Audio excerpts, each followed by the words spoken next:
احوال بھیجتے ہیں، احوال بتاتے ہیں، فون پر کہتے ہیں، خط کے ذریعے لکھتے ہیں، یا دل میں چھپائے ہوئے ہوتے ہیں، کہہ نہیں پا رہے، کہنے کا موقع نہیں مل رہا۔ ان سب کو چاہیے کہ وہ اس مجلس کی گفتگو کو اپنے حال کے سلسلے میں جواب کے طور پر سنیں۔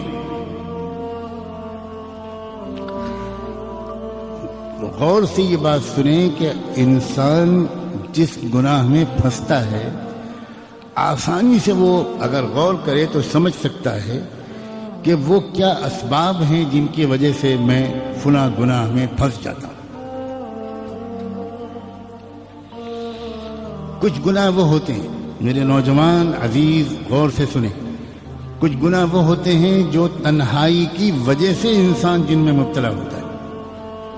وہ گناہ دوسروں کے سامنے وہ نہیں کر سکتا، وہ تنہائی ہی میں اس کے اوپر ایسا ایک جنون طاری ہوتا ہے کہ وہ ایسے گناہ کر بیٹھتا ہے جس سے اس کی صحت بھی خراب ہوتی ہے، آگے چل کر زندگی میں اس کو بہت شرمندہ ہونا پڑتا ہے، اس کی شادی شدہ زندگی کامیابی سے نہیں گزر سکتی،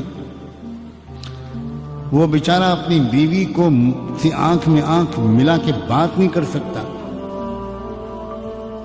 ایسے گناہ انسان سے تنہائی ہی میں ہوتے ہیں، اور نوجوانوں سے کثرت سے ہو رہے ہیں اس دور میں۔ ایسے لوگوں کو چاہیے کہ وہ ایک بات تو یہ اپنی زندگی کا وظیفہ بنائیں کہ ایسی تنہائی سے اپنے کو بچائیں۔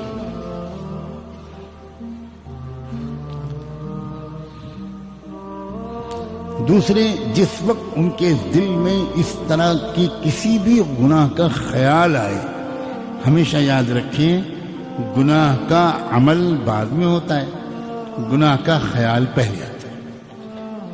کسی بھی عمل کا عملی طور پر کر گزرنا یہ دوسرا مرحلہ ہوتا ہے، پہلا مرحلہ ہوتا ہے خیال کا۔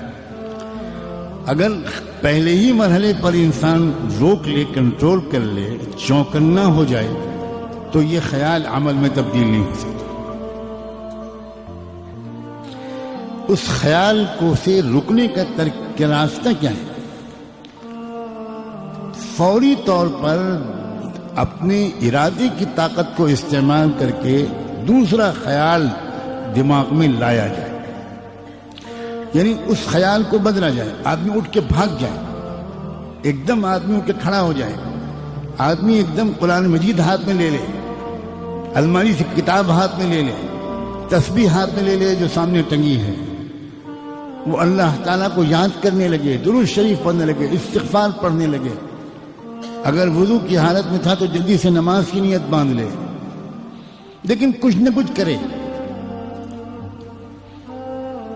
اسی خیال میں انسان ڈوبا رہے، اسی خیال میں لگا رہے، دیر تک اسی خیال کے بارے میں سوچتا رہے، اور پھر یہ تمنا کرے کہ وہ عمل مجھ سے سرزد نہ ہو، یہ انسان کی فطرت کے خلاف ہے۔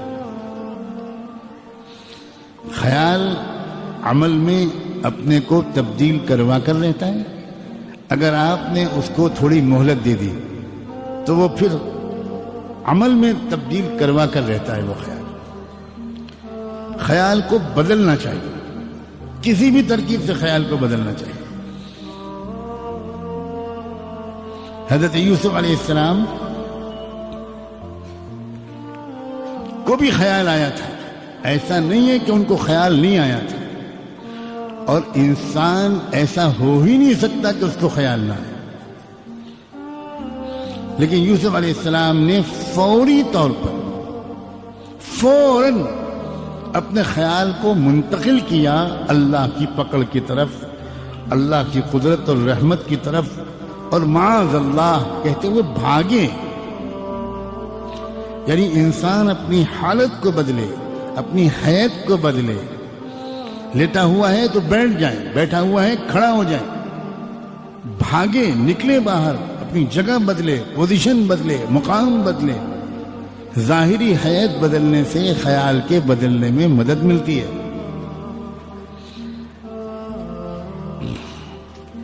کوئی یہ ساری ترکیبیں نہ کرے تو اس کا مطلب ہے کہ اس کے اندر اس گناہ سے بچنے کا جو ارادہ ہے وہی پورا پکا نہیں ہے، وہی سچا نہیں ہے۔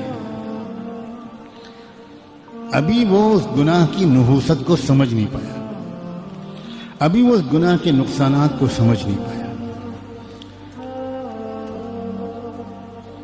عزیز نوجوانوں کو پوری دنیا میں اللہ یہ سمجھنے کی توفیق دے کہ زندگی کا سب سے قیمتی حصہ ہے جوانی۔ بننا ہوتا ہے جن انسانوں کو وہ جوانی ہی میں بنتے ہیں، بگڑنا ہوتا ہے جن کو وہ جوانی ہی میں بگڑتے ہیں۔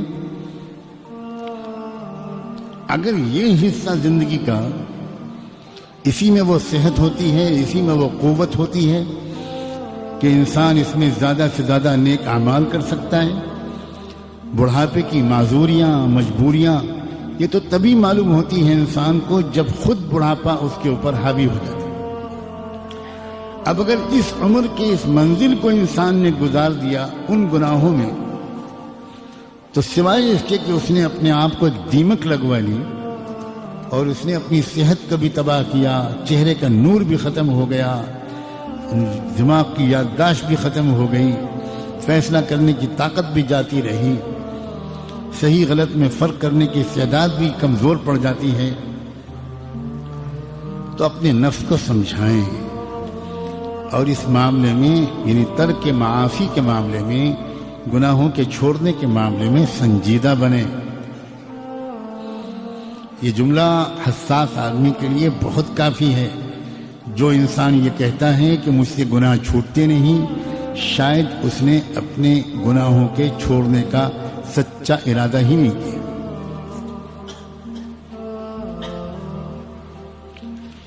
ورنہ ایک بار گناہ چھوڑنے کی عادت اگر پڑ جائے گی تو یقین کرو گناہ کرنا زیادہ مشکل ہو جائے گا، گناہ چھوڑنا لذیذ ہوگا۔ چکھ کے تو دیکھو، گناہوں کی لذت تو بہت دیکھ لی، اب تقوی کی لذت کو بھی آزما کر دیکھو۔ اب گناہوں سے پاک صاف زندگی کا جو سرور اور مزہ ہے اس کو بھی چکھ کر دیکھو، اس کے ذائقے کو بھی چکھ کر دیکھو۔ اس کے ذائقے